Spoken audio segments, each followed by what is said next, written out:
What you're telling me is that music is about to stop, and we're going to be left holding the biggest bag of odorous excrement ever assembled in the history of capitalism. 1974, 1987, 92, 97, 2000, and whatever we want to call this. It's all just the same thing over and over. We can't help ourselves. I say when we sell. Hey, I say when we sell. Gentlemen, it feels like it's been a month since we last recorded. We booked up a bunch of recordings and sent them out over and around the 4th of July holiday. It's great to be sitting back down with all of you. Yeah, good to be back in the swing of things. Marty, you look a little tanner, a little more in tune with the ocean. I haven't been wearing shoes on my little village by the sea. I've been walking, grounding, getting sun. My wife makes too much sun. Marty Summer Twitter is great because you get to like be with him daily and hear about or it's between that and the Bent. I got your like workout regimen with is it like 10 blocks and 20 push-ups and some squats. It's very nice to be alongside you, even though you're across the country. I'm telling you guys, it's a great 80 to 90 minute workout. You walk down to the beach, the sun's rising over the East Coast. You walk a little bit. I'm a big walker.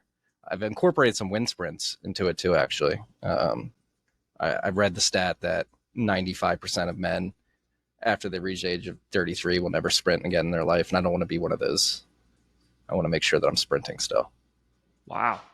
You gotta be strong. You gotta be virile if we're going to take on the mantle of making sure that Bitcoin succeeds. Both physically and mentally. That's right. I love that. That is kind of an inspiring stat. Yeah. You don't want to be in that group. Yeah. Yeah, we got a lot to catch up on. I think first things first, Rich, this is your second time on the show. Your first was in another capacity, and now it's in a new capacity. You've joined the team at Onramp. So, Michael, I don't know if you want to intro bringing Rich on, and then Rich can riff on that.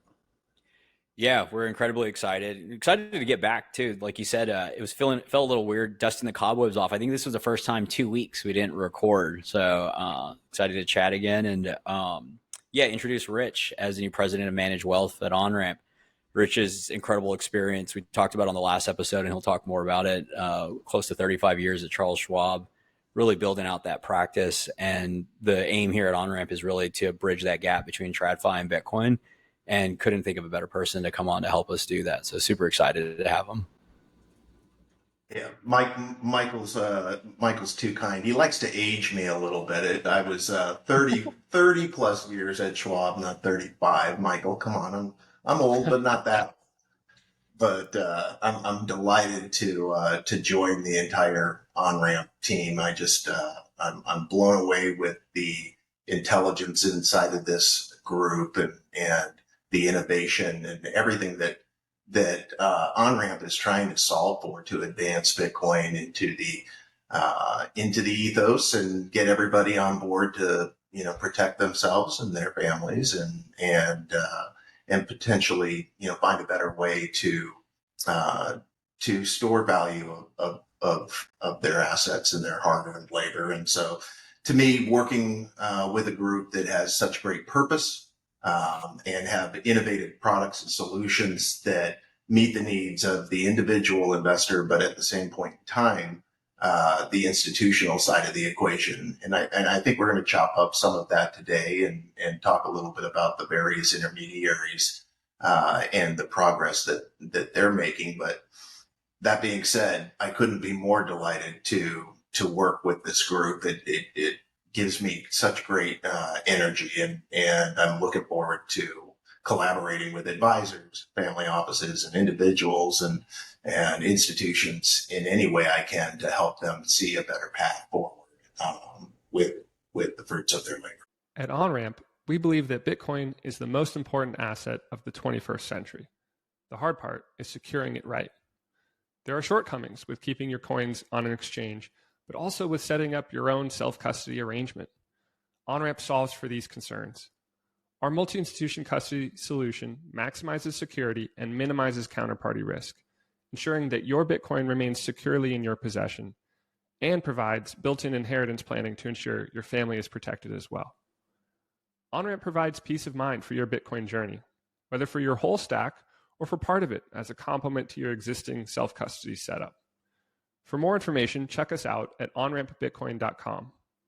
Yeah, one thing Marty was saying I'm really excited about is there's only so many hours in the day, so we get to catch up, obviously, but we never get to get super deep in the weeds. And so this weekly conversation lets us do some of that. And Rich has been having so many conversations that I can't wait for us all to discuss, because I know there's just a lot happening in the space and everybody's paying attention to the industry and what's happening. They're just trying to figure out like what is the plan. So really looking forward to this conversation.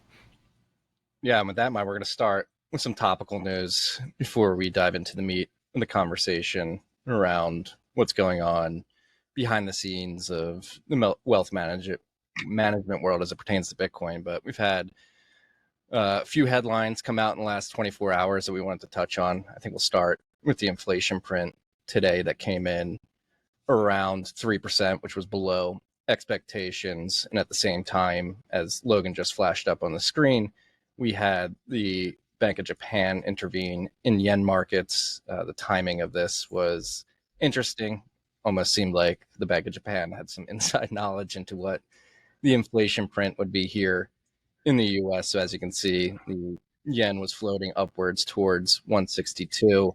This morning, the Bank of Japan intervened, currently sitting around 158.57.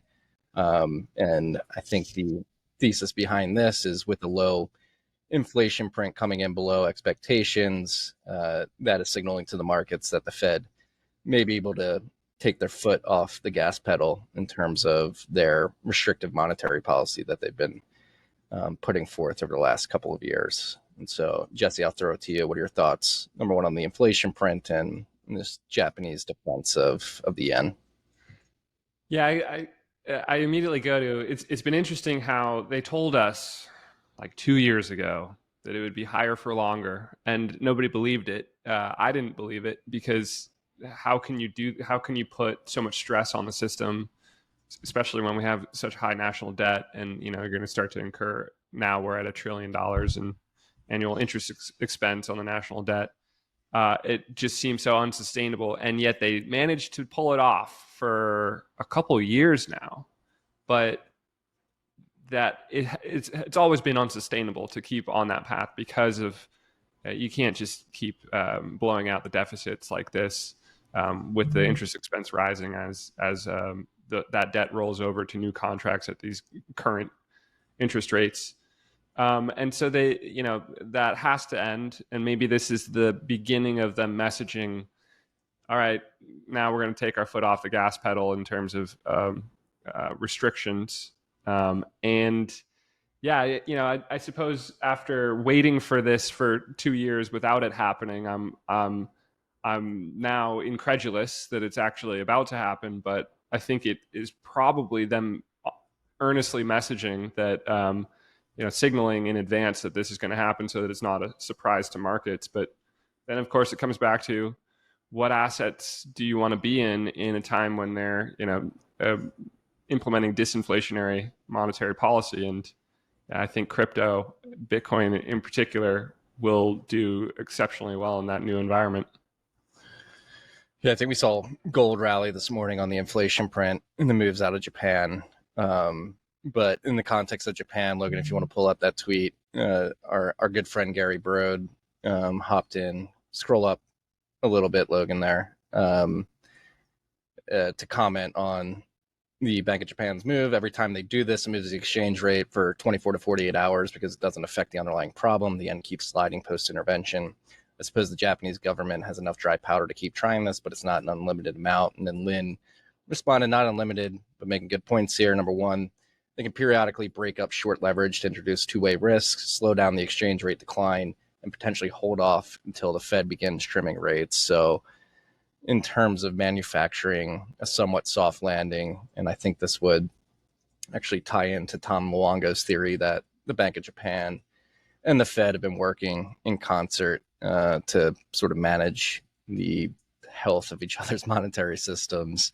It seems like low inflation print came in, by the drastic move that the Bank of Japan made. They may have had some insider knowledge that this print was coming, reacted rather quickly, and who knows what will happen next month at the FOMC meeting, because I believe they take off in July, or they take off in September. It may be, or August, excuse me. We actually may have to wait till September. I could be wrong there, though, but we do have some time between now and the next Fed meeting when we'll hear about posturing in a hawkish or dovish fashion. From what I understand, earlier this week, Jerome Powell was on the Hill, and it was a rather dovish meeting.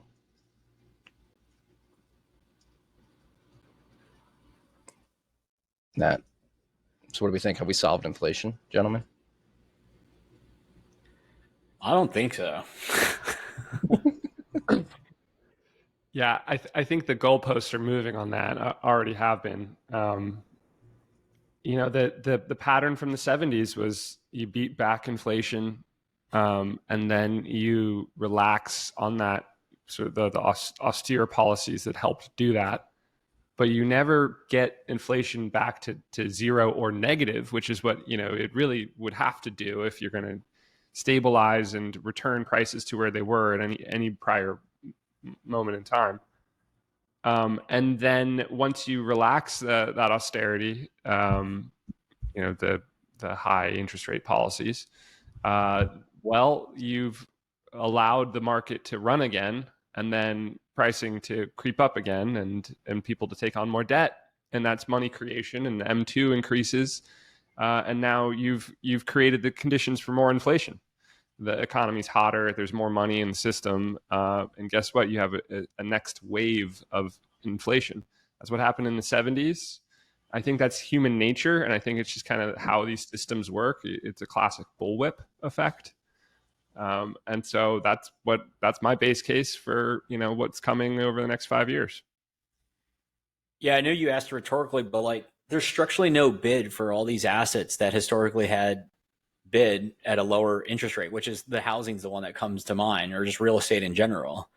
But real estate, and I forget what the clip was, but real estate, we all know a lot of markets is softening, but the natural version of it being inflated, which would signal that there has to be some kind of, I won't say collapse, but there's going to be, somebody's going to have to step in because there's too much debt and there's not enough dollars. And so if the interest rates have increased, we talk about write downs across various portfolios, whether it's real estate or other financial products, somebody has to step in and provide liquidity, or that system starts to collapse wherever it exists. So if inflation is already persistent, and we know what happens as interest rates rise, that there's going to be structurally less demand for whatever the financial product, you're going to have to introduce more dollars. So it's just a matter of time. And we consistently see this. So there's no way to solve for inflation.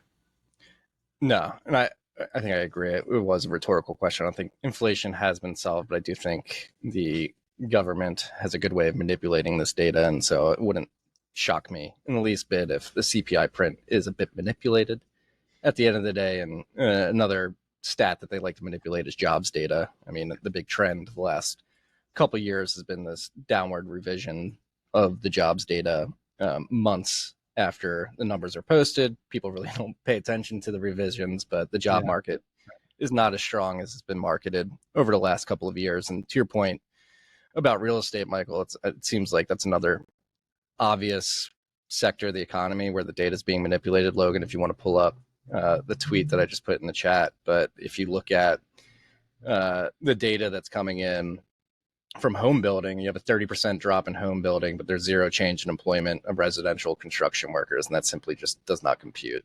If you have home building dropping by 30%, the construction workers are sort of contract for hire in a lot of cases, and it would make sense that their jobs numbers would be decreasing, but the data is not showing that. And so you have a disconnection between reality of what's actually being built and the data that's being reported in terms of the number of people that are working on that. And then on top of that, of course, we have the fact that a lot of the jobs growth that has happened in the last couple of years has been predominantly driven by government workers and healthcare, which are at this point quasi-government workers since it's highly subsidized.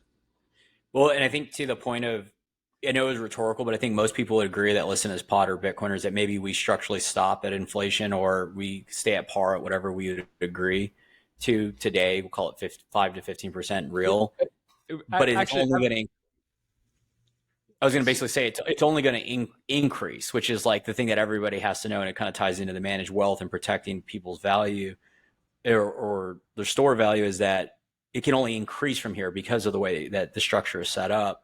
Real estate's a great example of it, but there's no shortage of looking around. Like everybody drives around and sees all the things for sale that they weren't for sale 6 months or 12 months ago. It goes back to the anecdotes that we talked about with like, is inflation or employment, but we could pick up the phone and talk to friends that aren't working anymore, even though they would tell you that, employment was fine. Yeah, a sort of fun tangent question for you guys based on that. I was talking with somebody recently about how the inflation numbers are not real, they're not realistic, and they posed to me like, so what is the best barometer for real inflation?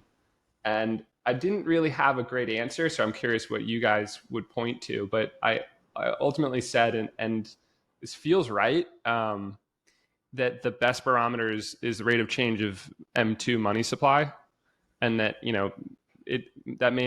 the rate of change may not show up for 18 months, 36 months. That whatever money is printed in a year, that might not show up for some time as inflation, but the rate of change in a given year is what drives inflation. And so, that has been averaging like 8% a year for the last 15 years. So that I guess is what I point to as like, that's probably actual inflation is something like 8%. But curious, Marty, Michael, Rich, what do you guys say when that comes up?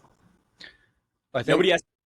Well, nobody asked a question, but it's the real term inflation. The thought experiment I would do is like, imagine you have $1 million.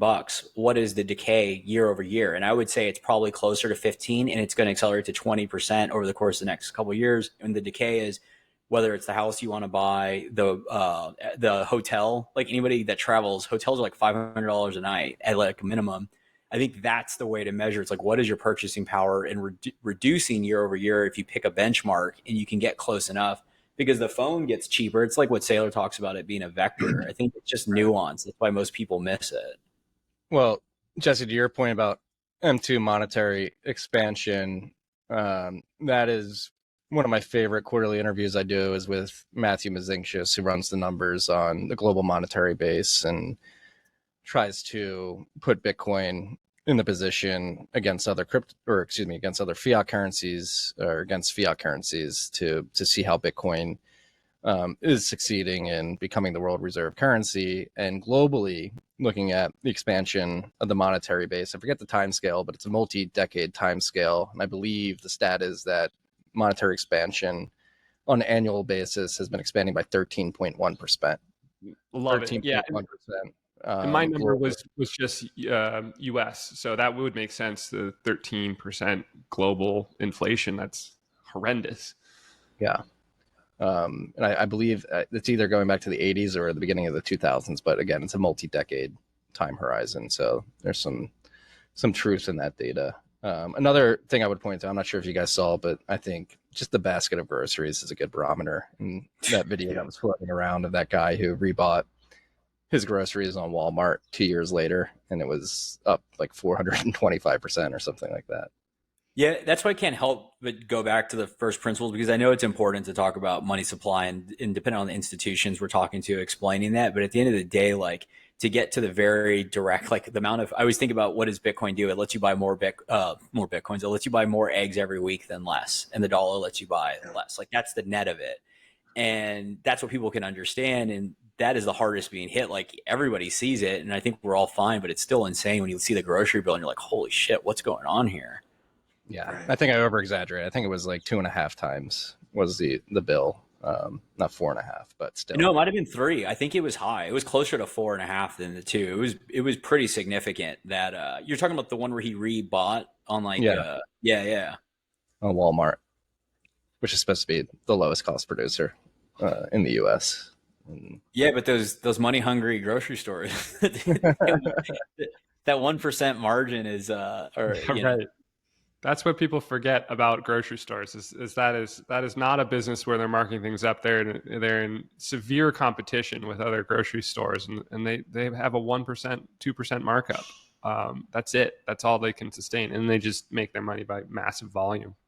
Which is also insane because the only way that can exist is because you have a good form of money. The second the money breaks down, you can't coordinate that amount of economic activity to put all those things on the shelf. Like the grocery store in itself is a modern day wonder to have that many SKUs all figure out how to get there in one place and demand for it. And that starts to go away we saw this, remember, post COVID, we would text each other all the time. It's like, is it happening next? Cause you would just start having things missing from the store. And you forget, you're like, wait, this stuff doesn't just show up randomly. Like there's supply chains, there's involvement across the board. And as money starts not coordinating economic activity, flights start getting halted. The coffee shop's not there. It's like, this is only accelerating one way. Yeah. Have you guys ever noticed, there's this old, adage in the TradFi world where, you go to a cocktail party and somebody's talking about the hot stock and there's always that momentum around it. But when you go to cocktail parties, I don't really go to cocktail parties, but if you go to a social event or gathering, it's not about NVIDIA or, what's a hot stock or what's going on in crypto. It legitimately is a conversation about the inflationary pressures that everybody is experiencing. And I find it really, really interesting, kind of a social, experiment, right? That you're flipping people from being enthusiastic and sharing things that they happen to be winning with or interested in or potentially exploring.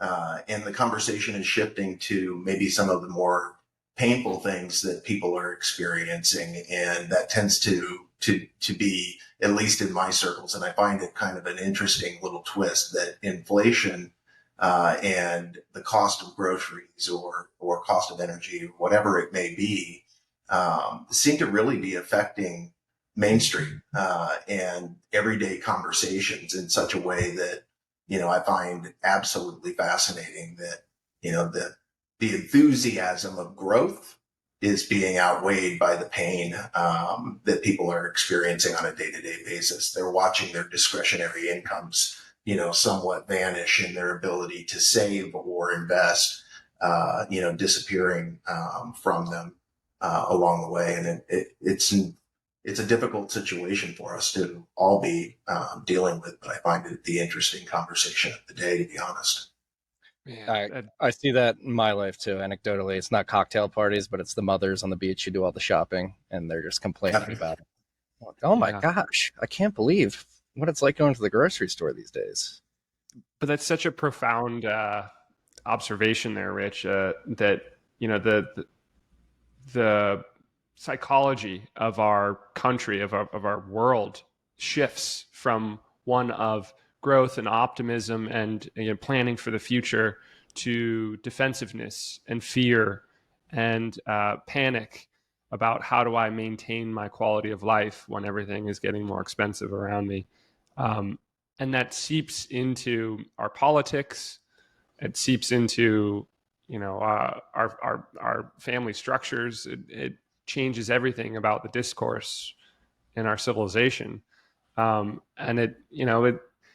it reminds me of how you would expect the ratcheting up of panic to look like in the decline of an empire, like in Rome or something like that.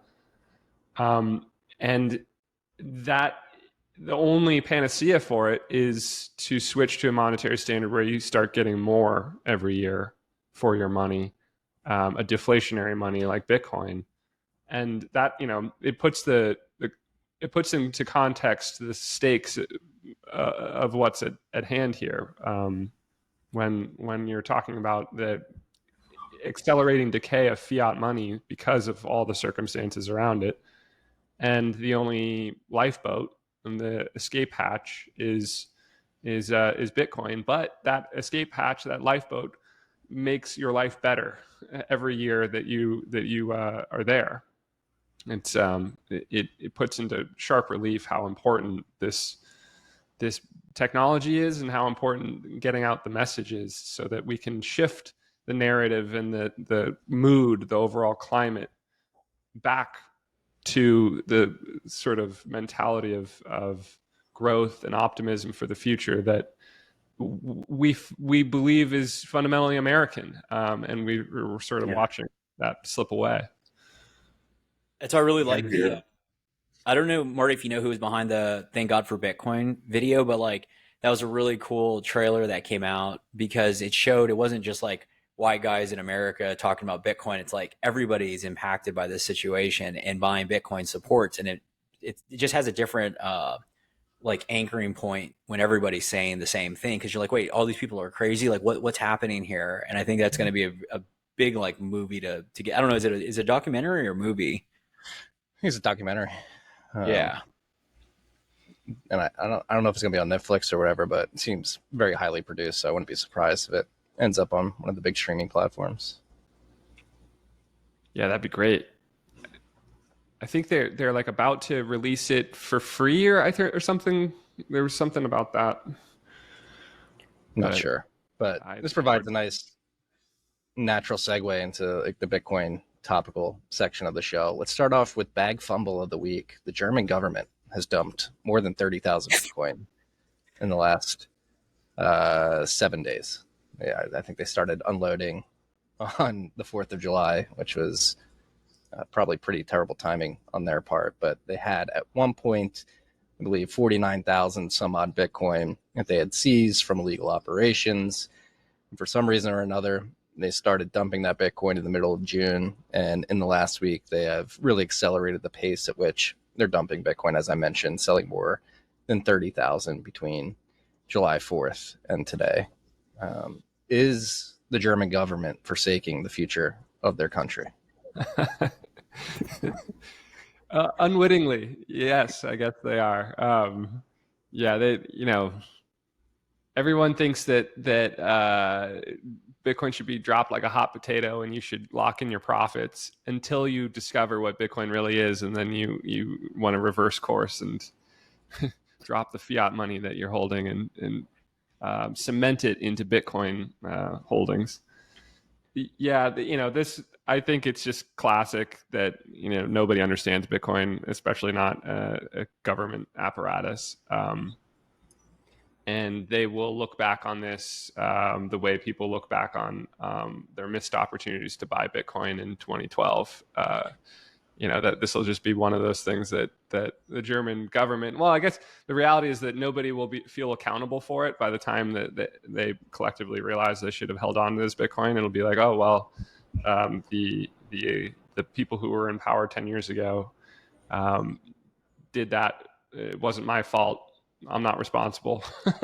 That'll inevitably how it goes. They'll point at the dead guy and say it's his fault. Yeah, exactly. Well, as Americans, we can't throw stones at glass houses. Our government has sold close to 200,000 Bitcoin since 2014, which is sad to see. It's really bullish, the amount of liquidity in the system and looking for Bitcoin, that we've had all these dumps and we're sitting at basically 60K. Thank you, Michael. Another great segue. While that was happening, the ETFs had banner days earlier this week. I believe 131 million flew into IBIT alone in over 2 days, almost 450 million. And the stat that I saw floating out there is that 1 day performance by IBIT was more successful than 90% of the ETFs have been launched to date, meaning that 1 day had more inflows than all the 90% of the ETFs that launched this year, and that surpassed all their inflowing volume to date in just in 1 day. And so it seems like smart money, which is outside the government, saw the dip and decided to opportunistically buy the dip. Yeah, we've been wondering what the market psychology will be for ETF buyers, and now we kind of have a bit of a track record, right? They piled in they were classic reflexive upside buyers. When the market was running hot, $500 million a day was flowing in, chasing the rally.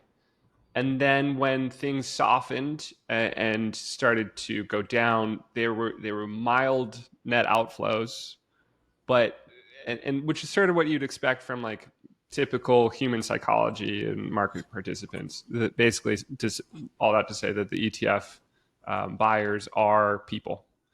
But right now, it's great to see that the ETF buyers, basically baby boomers who are allocating through their portfolios, they are good at buying the dip. Baby boomers have been in markets for long enough to know to buy pain, and the inflows that we're seeing into the various Bitcoin ETFs show that a good number of ETF buyers, aka baby boomers out there looking to allocate into Bitcoin, are viewing this as an opportunity to scale in, and that's great to see, and I think that helps build confidence that future crashes will probably have more support on the downside as this new cohort of buyers steps in to buy. And that's just a great thing for Bitcoin's diminishing volatility to the downside into the future. Yeah, I'm actually very curious about this. It came up with a mutual friend when we were in New York about a lot of the buyers coming from hedge funds playing the basis trade on futures versus spot. And Rich, I think we talked about this the first time you were on, about your kind of instincts where it's, to Jesse's point, more of individuals. And make no mistake, there's individuals buying Bitcoin. But curious, after the conversations you've been having, do you feel like RAs and individuals are coming in through there? Or what's your take post, a few months of having conversations with your network about exposure? Because I've always just felt a little weird about the individual inflows into these ETF products, just basically because of anecdotal reference from being in this business, having networks out there, that I haven't seen a lot of net new people from my own perspective step in. It's always been just like a little odd, because I remember 2021, 2020 specifically, you would get the calls, where do I buy? How do I buy? We don't see a lot of that. I'm just curious. It's always been something that I'm trying to like reconcile. It's a fascinating thing to me, right? When you look at Bitcoin, in many respects, one of the things that I would tell you is that I find absolutely shocking is just the grassroots nature of it, right? It's almost an inverted pyramid approach. It's less about, Wall Street and banks and, kind of building products and, pushing them down, right? And then, the banks and Wall Street are kind of considered, the smart money. And then you've got, the retail investor that's always been kind of considered or mocked as the dumb money and the contrarian indicator. And Bitcoin took the complete opposite path. And to me, I think it's absolutely shocking, that you had this grassroots, movement where you have individuals who are doing the research on their own. They're understanding the technology and the innovation of what Bitcoin is. They're learning about blockchain and new companies and a second or a parallel economy almost that's building up in many respects with Bitcoin, and it's come from the grassroots, and it's actually, in my opinion, a lot more of the smart and strong stable money and the hodlers, and they're buying and they're holding and they're stacking. And so I do think with the ETFs kind of coming out, I think you now have this next layer of retail investors that are putting it in their portfolio because they are intimately aware of the effects of inflation, and they can either look to gold, which is one potential solution, or they can look to something like Bitcoin. And I think that, their appetite is to step into something potentially new and go along with Bitcoin. And their, retail investors are not dumb. They may be treated as dumb, but they actually are the ones who are most affected. And they are also very aware that, while they may have been able to have, market level returns over the last number of years, it hasn't really changed their situation in a material way. And so they're looking for ways to to enhance overall return and find a better path forward for them and their families and their goals. And so the retail investor is, I think, a step ahead than the institutions in many respects. And part of that is the institutions are built on a structure that, doesn't necessarily support Bitcoin. So their hands are tied in some respects, but that being said, it also can potentially undermine what they've been able to build. And so, how are they going to participate and move into the space? I think RIAs in particular are doing the research right now on the ETFs. We were last month, I think it was Jackson who did some conversation around, the early mover RIAs into the ETFs through the 13F filings. And that was that to me was a promising sign, even though it was a very small number. I think it was like, 800 RIAs have taken a position, or just under, if I recall correctly. But that being said, as a percentage, I thought it was a strikingly good percentage out of, let's say 20,000 RIAs that might be out there. Broker dealers were slow, and I don't know that all of them have approved ETFs at this point in time. I think that there's a number that have not, and it's all reactionary based, so they're taking unsolicited orders. That being said, in my recent conversations with RIAs, I know they're doing due diligence on the ETFs at bare minimum, but they also have a fiduciary responsibility, right, to evaluate all types of products that are in the market, and that throws another complexity to it. How do you position into Bitcoin if that's something that you have an investment thesis on, and there are multiple ways that clients can, or RIAs can access on behalf of their clients, and they have to determine how to make that work from a compliance perspective, right? Their policies and procedures, and how do they, educate their advisors around, whatever products that they've integrated and why they've integrated it. So there's more complexities that are kind of pushing into that space. And at the same point in time, custodians have to play well with them, and create avenues for them to be able to position in. So Bitcoin has been fascinating, just watching it come from a grassroots space, and it's just kind of flipped the story of how financial products come to bear into the marketplace, and I've enjoyed watching the whole thing kind of flip on its side. So anyway, just some thoughts. Well, to that point, Rich, when you say flip on your side, do you think some of the people that you've been talking to are beginning to recognize that the career risk itself is flipping, where if they don't help their clients get exposure to Bitcoin in a couple of years, their clients could look back and say, what the hell were you doing when this was going on? Yeah, I've definitely had those conversations where, there are firms that are saying, hey, look, we've got a 15-year track record now on Bitcoin. And that track record is absolutely remarkable. If you could sit there and say, well, look, that's a lot of volatility to introduce to my clients, but you can't deny that 15-year track record if a client brings it to you and says, why have we not been a part of this, right? And I think that there is some of that, but it's not an overwhelming push, because it's such a relationship-based business that people just come to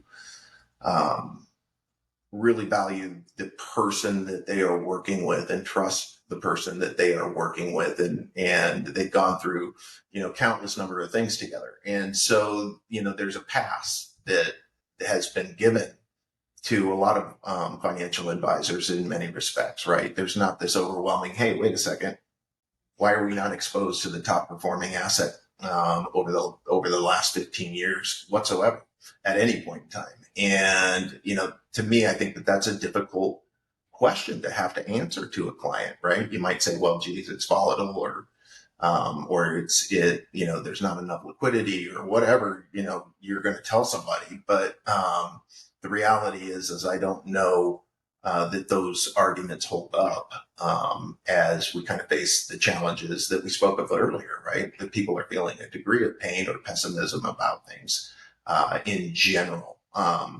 So I do think that there are going to be firms that, will continue to wait, and I think that that's going to be a detriment to them, because eventually they're going to have to answer the question of, what have we been doing here? How did you miss this boat, right? You had a 15-year track record, and, let's say, Bitcoin has an aggressive move up post halving, and we all anticipate that. To miss that curve, I think becomes, a real dialogue that people are going to have with their advisor around where they are and where they're positioned. And I think that there are firms that are at early phases, right? They're trying to get a Bitcoin thesis, let alone an investment philosophy and how to map it into their workflows and compliance and policies and procedures and educate their workforce. And so they kind of move quickly, to help kind of close that gap. But in my mind, I think it's a real threat.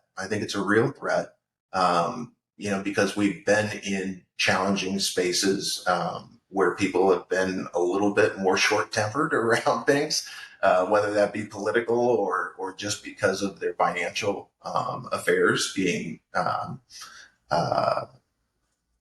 challenged with inflation. And so my guess is that, firms that are doing the work right now, developing a good due diligence process, looking for strategic partners to help them bolster the education, not only for their advisors, but for their end clients. I think, those ones are going to stand to win in the market, or win market share at a future date here.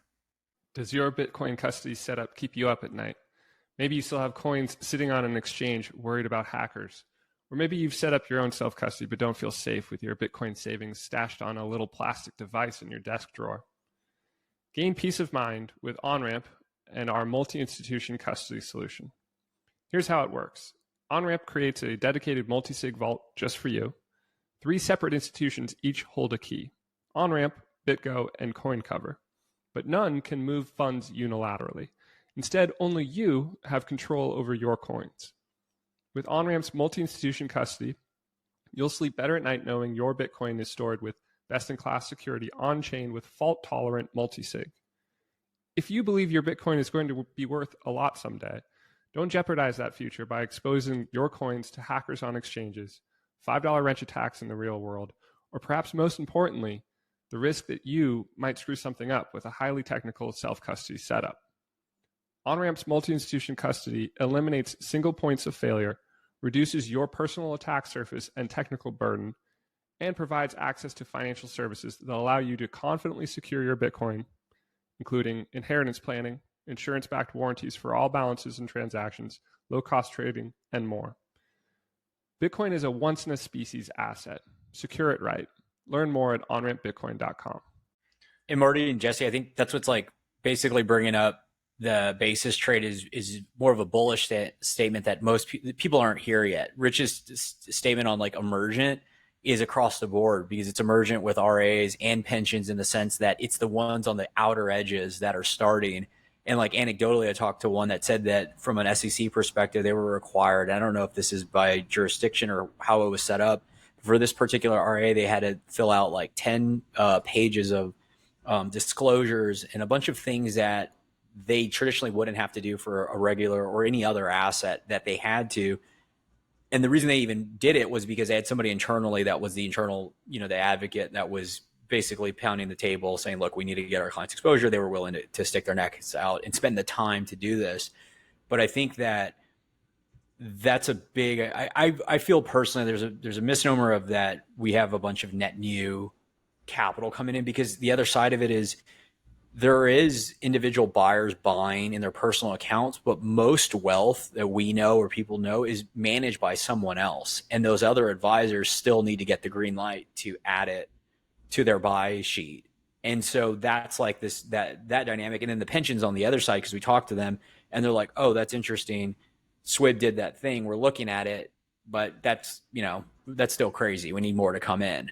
And so it's still so early, but it's positive in the sense that, we're pre-halving, we hit the all-time high, which is kind of crazy from a structural perspective because it's usually taken anywhere between 6 to 12 months to get back to that from historicals. We've had all this dumping. If this is anywhere near correct, where people haven't really stepped in other than institutions because of the way that they can move capital around from a basis trade, like there's still so much demand coming.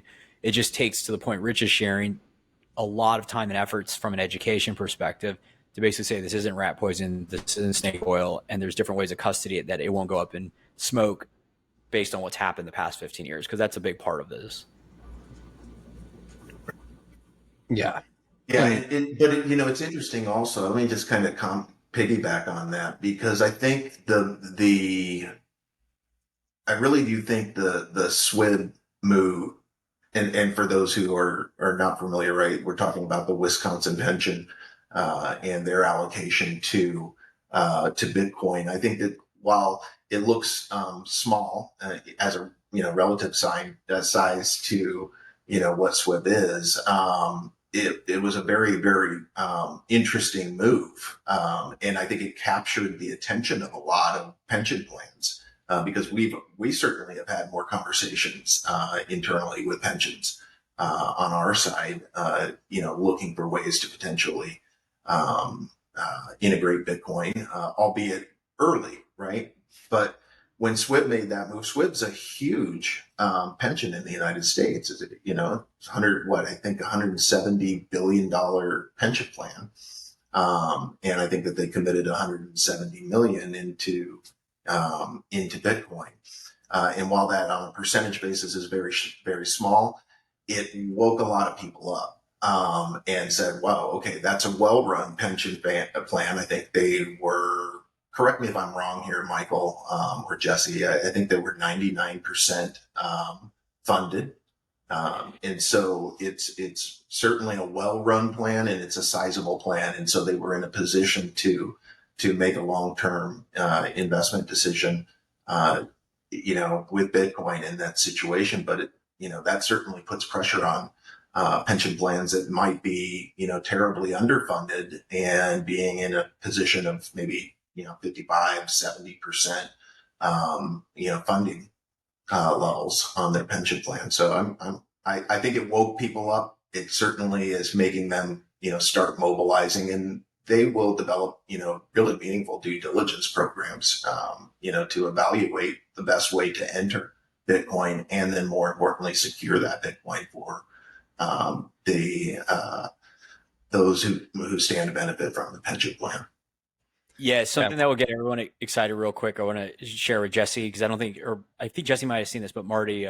So we've had a lot of great people listen and reach out that work at pensions, and we sent this news to some of them just to catch back up.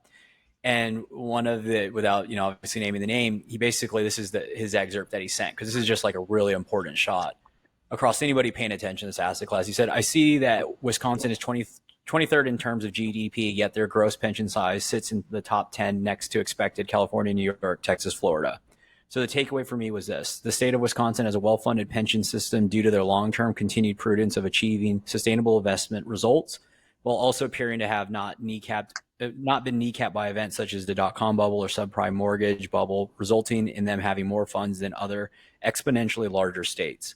And this state, which is most likely has the greatest ratio of gross pension funds to GDP, is the only state to have made an allocation to Bitcoin. In other words, the most prudent state in the nation was the first to choose Bitcoin. Yeah, it makes sense. And congratulations to Wisconsin. I thought it was outstanding, and just a testament that that they've got a really great group of people up there thinking about their responsibility to all the pensioners that they're investing on behalf of. I think it's imagine the sand to be the first, just to go out and do it. We talk to these guys and they're just say look, this is what we're standing behind. That's what it takes. I mean, yeah. That's what you need they don't say risk it for the biscuit for no reason. It is a risky move by a pension of that caliber, but if it pays off, it's going to be a high upside for them, which gets to another topic that we want to talk about. I mean, it is this topic, which is the fact that we have an unfunded liabilities problem, not just here in the United States, but globally. And so, Logan, if you want to pull up the TFTC link that I put in the chat, I wrote about this earlier this week, and essentially the elephant in the room, unfunded liabilities. And for context, this is only government liabilities. And so this tweet was floating around last week about unfunded pensions in major European countries are between 300 and 500% of their GDP. And so there's a massive gap in Europe. And then if you scroll down, Logan, and you look at the unfunded liabilities here in the United States, go up. We're sitting at 217 trillion at the federal level, with Social Security making up 27 trillion, Medicare making up 41.4 trillion. And to put that in context, the unfunded liabilities are more than 6.2 times larger than our national debt as it stands right now. And if we were to attempt to fill that gap by forcing American citizens individually to pay for it, it would cost each citizen $643,535. And these numbers have gone up since I wrote this article on Monday. But this is the elephant in the room that nobody wants to talk about, is the unfunded liabilities that exist both at the government level and within these private pension systems that have massive gaps. Obviously, Wisconsin is an outlier, but you have states like Illinois, California, and others that have massive gaps that they need to make up. And going back to what we were discussing earlier about these institutions warming up to Bitcoin, there's multiple ways to pitch it. One of the ways is to proclaim the benefits of Bitcoin, its properties, and why it's a good investment case. Another way is to flip the coin and look at the world outside of Bitcoin and say, do you think this is a problem? And if so, how are we going to fix it? Yeah, Marty, first off, kudos on that piece that you wrote. I think everybody ought to read it. It's a 3 to 5 minute read, but it's really, really outstanding because, certainly in the conversations that I'm having, right, everybody's talking about inflation. They're talking about deficits and national debt, right? The 35 trillion, that's a conversation in every room. Right, everybody's aware of that, and but nobody's talking about the unfunded liabilities and how massive they really are, and then chasing it down. Right, what are the consequences of that? Where does it eventually end? And those are pretty scary conversations. I would like to kind of pose this question. If there's advisors out there listening, how do you have that conversation with clients?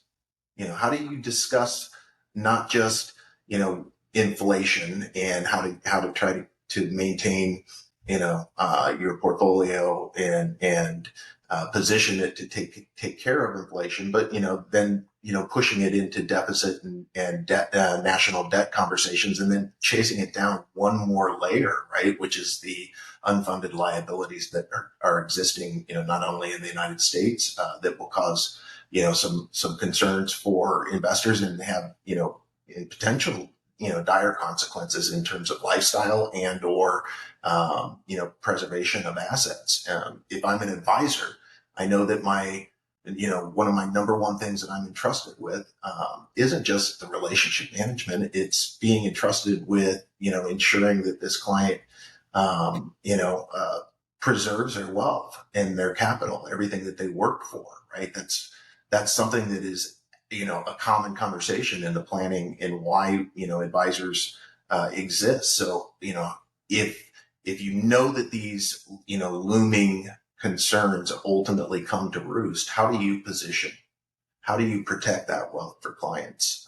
What are you doing inside of your investment philosophy and planning conversations that really help get a client to take, the right steps, and how do you facilitate that, and what's your role? And so when I read that piece, I was like, man, that really is truly the elephant in the room. Nobody's discussing it. And I think that we need to have a a national conversation around, not just our deficit spending and our national debt, but the unfunded liabilities and how we solve these things moving forward. Yeah. And Yeah, you look at the scale, it's like how can Yeah. you solve this? right.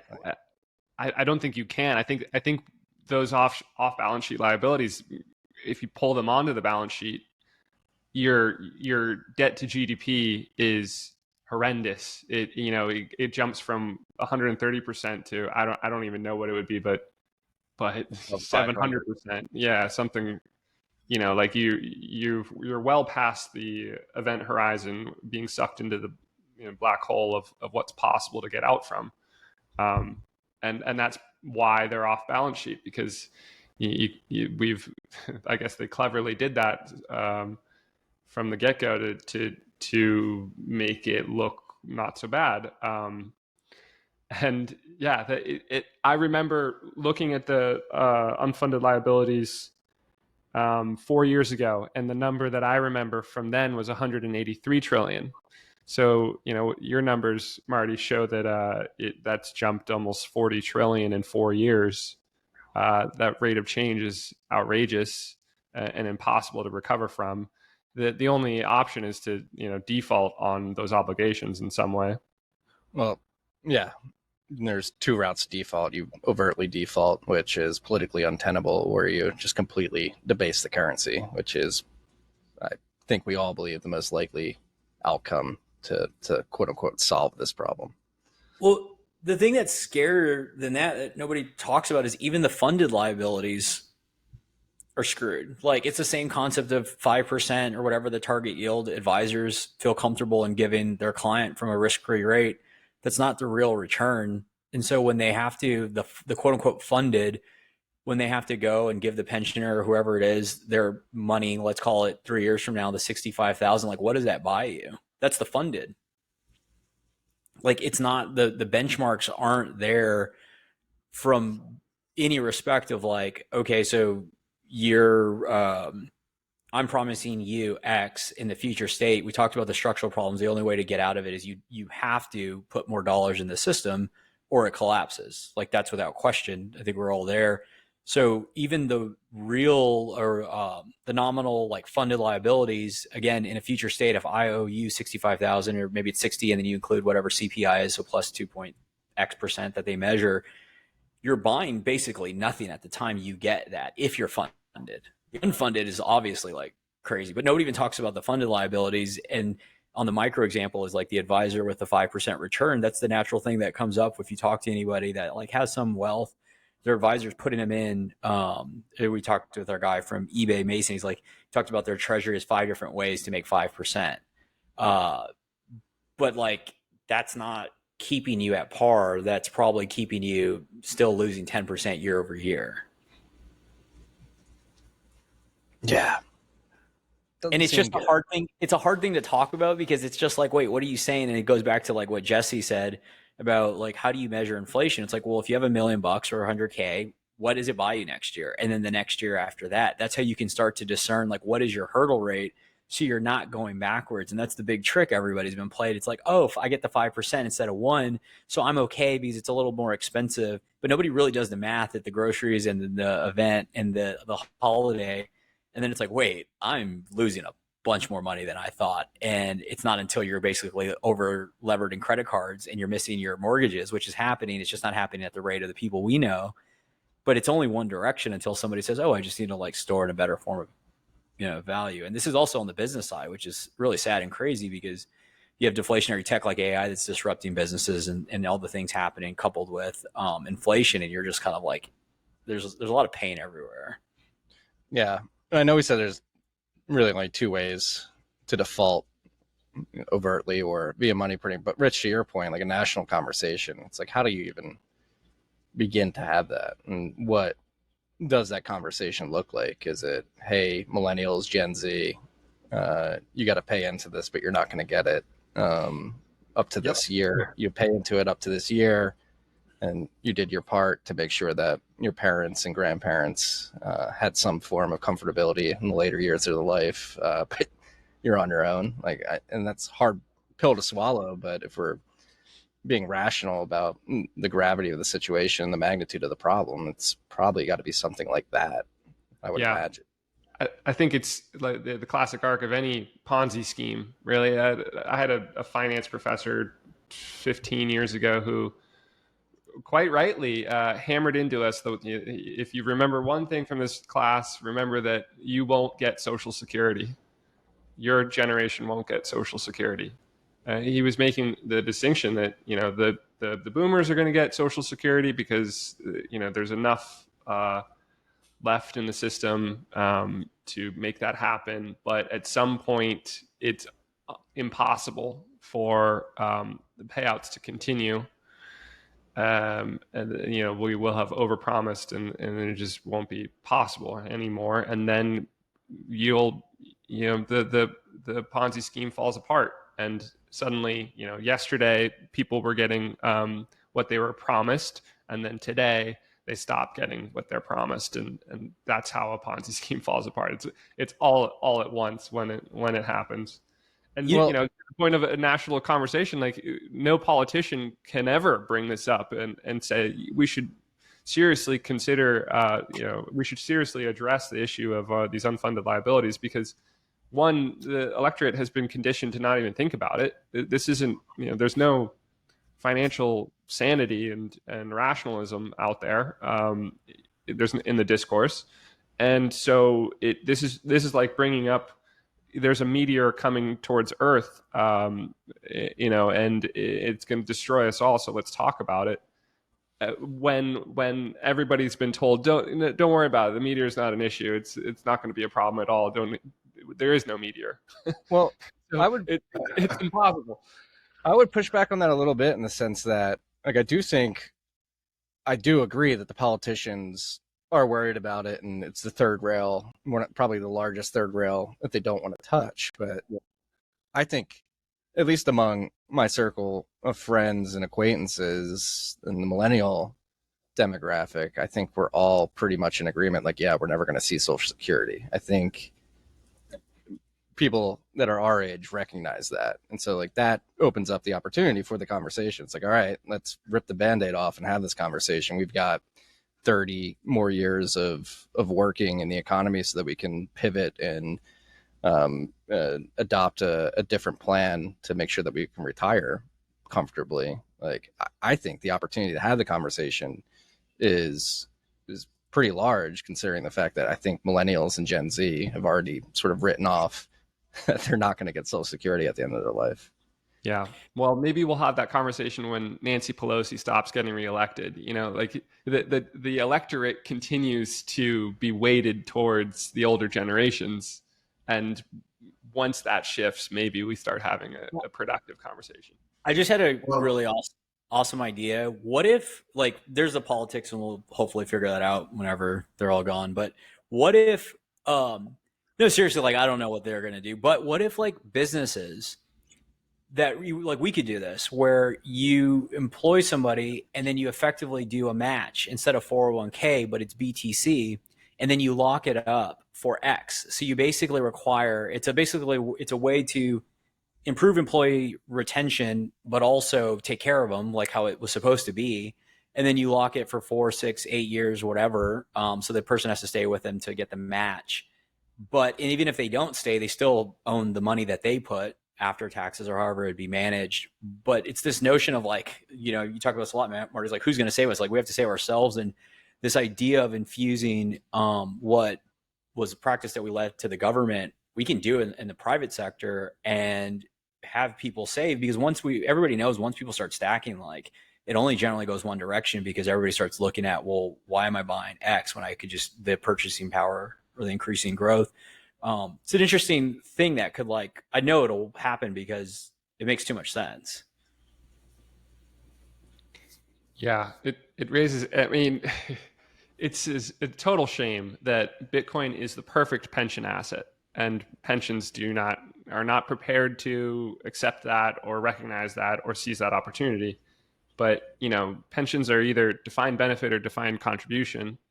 And the big problem with unfunded liabilities is we have all these defined benefit plans where it's, the government has made promises about here's the quality of life that we will ensure in your retirement, no matter what that costs at the time, that happens. The defined benefits. And that cost keeps ballooning as everything gets more and more expensive.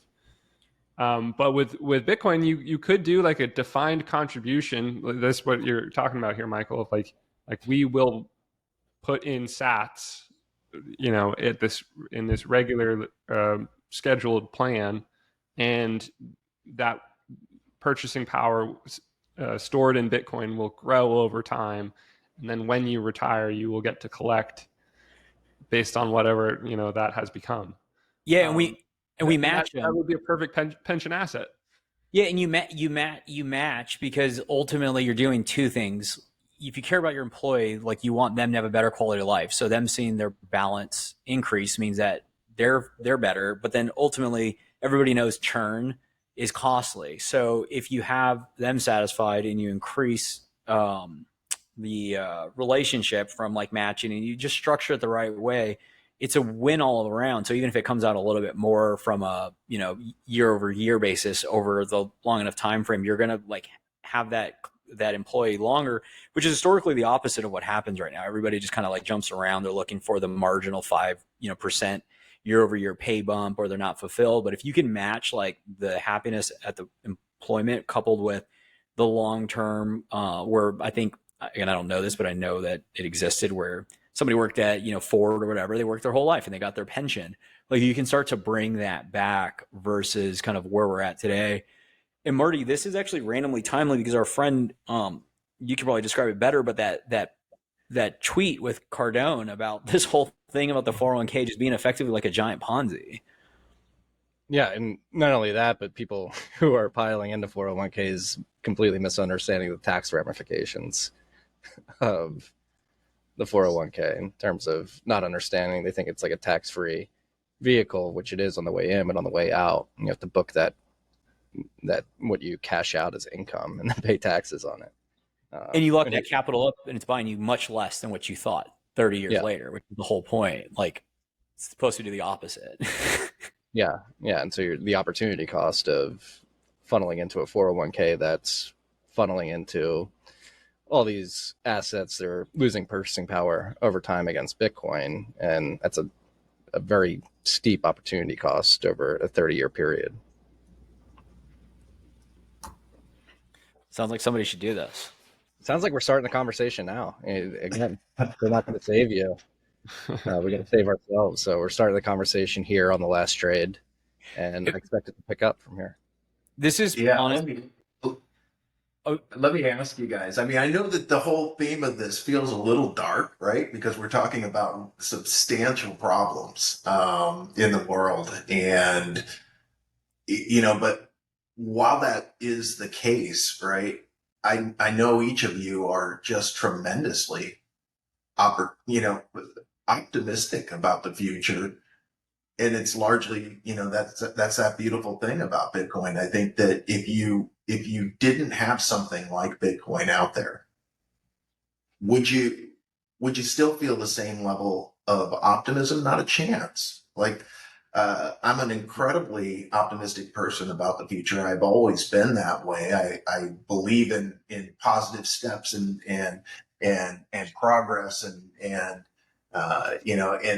and I love to see innovation and things that push our fellow man, to new limits. And I've always felt that at the core, right? I've had that American spirit, the American opportunity, and at the same point in time, if you were to look at what we're talking about today, and not just in the United States but around the world, it would be very easy to have a sense of hopelessness, right? And to be paralyzed to inactivity and not to look at what are the things that we can do that are within our control. And I find that when I'm talking to people, is they're like, how can you be so optimistic when you're watching,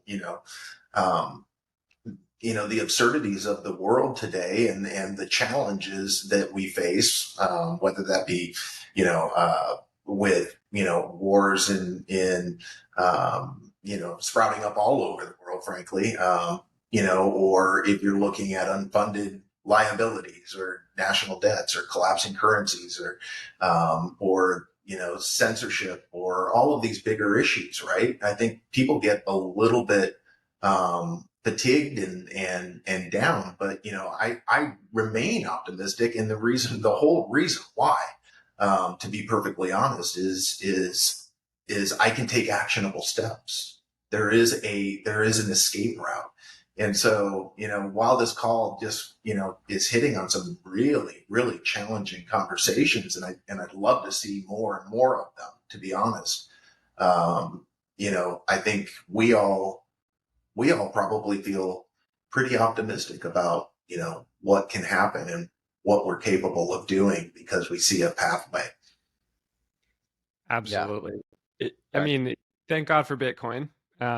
Without Bitcoin, I think it's bleak out there. And I think a big part of that is because we've all bought into this notion that life gets better every successive generation. Like the quality of life should be improving. That's kind of the American promise that has delivered for the last few hundred years of you will live better than your parents did.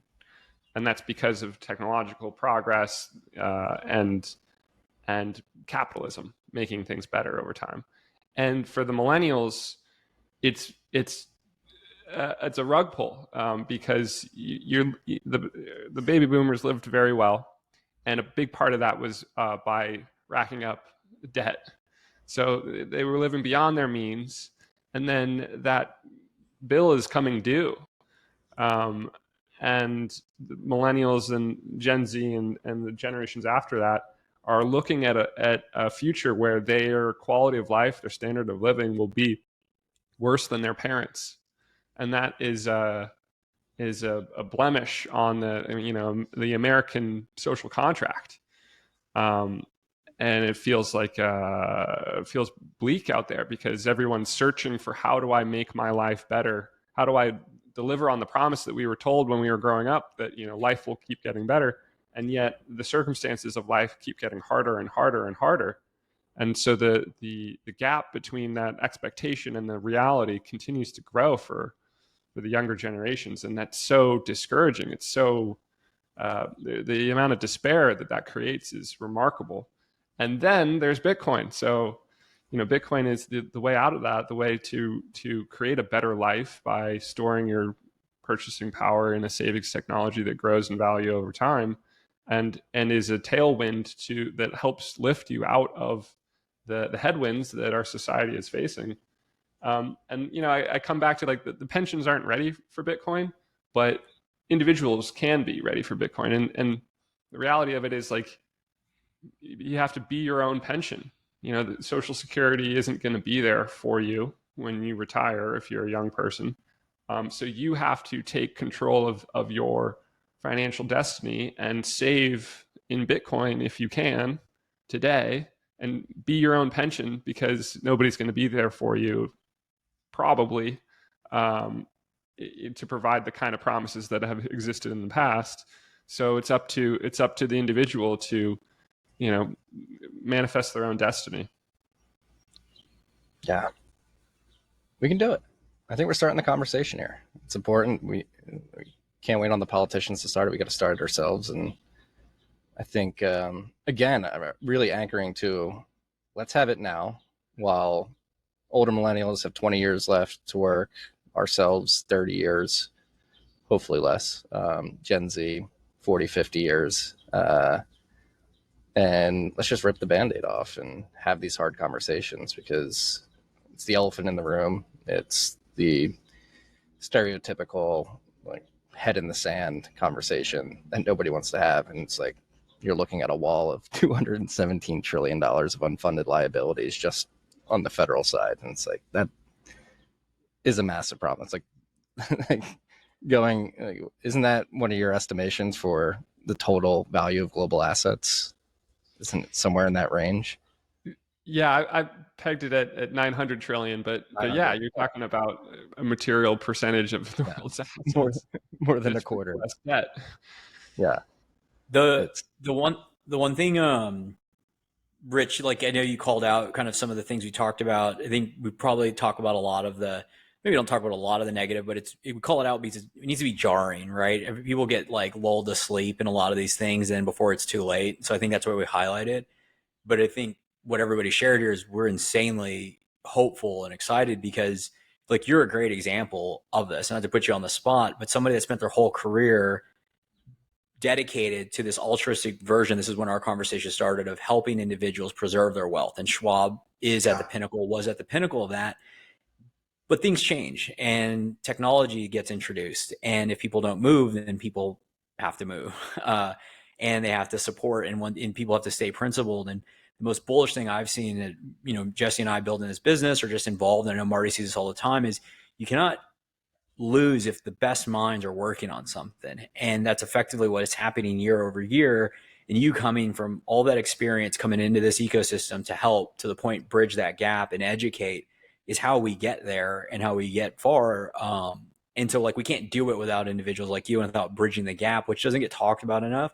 But it's also the positive side of this is like, we're going to make it. And a lot of people don't like to say like, oh, this is inevitable. It's like, you almost have to say it's inevitable because you burn anything behind it. And you're like, look, we have to win. We have to make it successful. People don't like to go and say that route because then it means that like, we're not going to try. But I think about it the other way. It's like, this has to work. So you put everything out there and this is effectively what you're doing, what we're doing here. And because it matters that much and people respect that, because when you stick your neck out, then they're like, okay, well, I should listen. And that's the point of kind of sharing both sides of it. There's positive and negative. But at the end of this day, like we're all positive here on where we're going to go. Yeah, I think that is a beautiful note to end this conversation on, gentlemen. Take a 2-week break. We get back. We're firing on all cylinders. It was a great conversation. Coming in hot. Yeah. It's just heating. It's just getting warmed up. Yeah. Rich, thank you for joining us. Thank you for your insights. Unless anybody has parting thoughts. Well, hey, I'll plug your article one more time. It really, I got to tell you, it's really the conversation that's missing right now, and it's titled appropriately, and it's a really good read, and asks some thoughtful questions. At least as I was reading it, I was just like, boom, boom, boom, right? There were so many things that I thought were really fascinating in that, and it's worthy of all of us to take time to seek that out. I'll repost it on my LinkedIn to make sure that you can see it. But it's really good. Want to plug a few things. Nashville coming out. Marty, I think there's still tickets for Hot Cell Takeover. Onramp.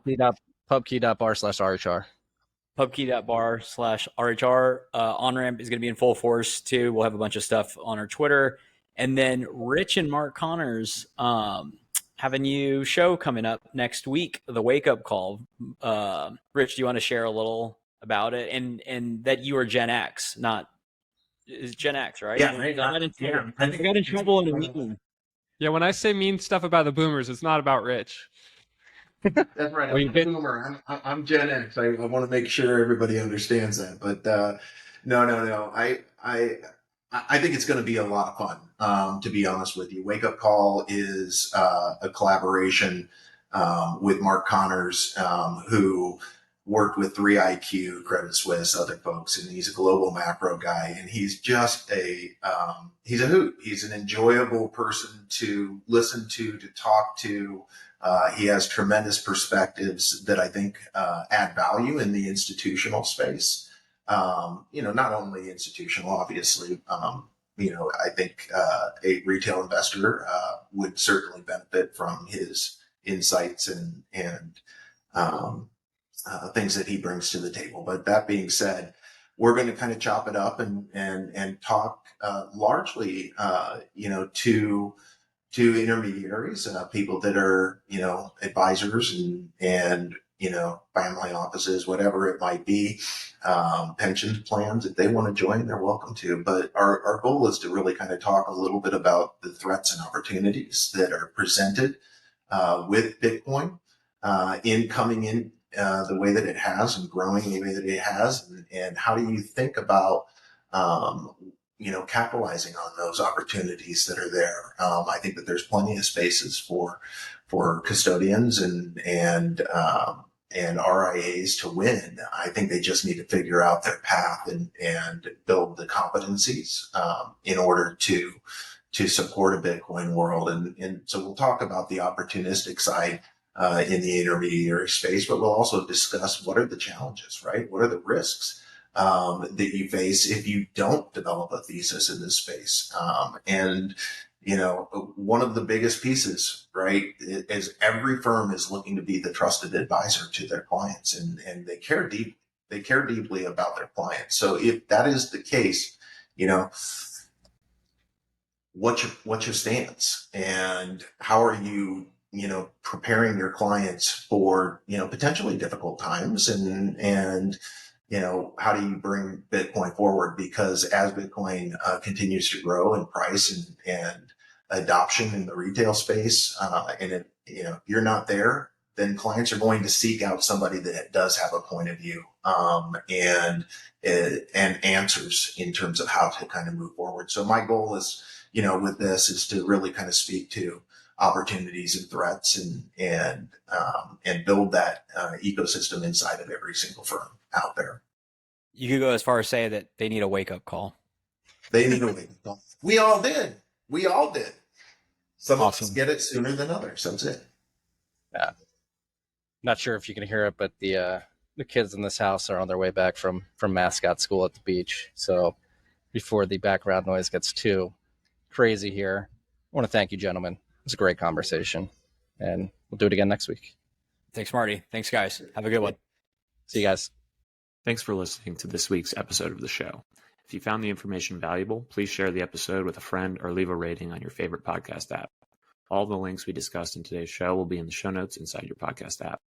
Before we finish, a quick reminder that Onramp Media is for informational and entertainment purposes only, and nothing should be construed as investment or legal advice. Regardless of where you are on your Bitcoin journey, we'd love to hear from you. Visit onrampbitcoin.com/contact to schedule a consultation with one of our private client advisors.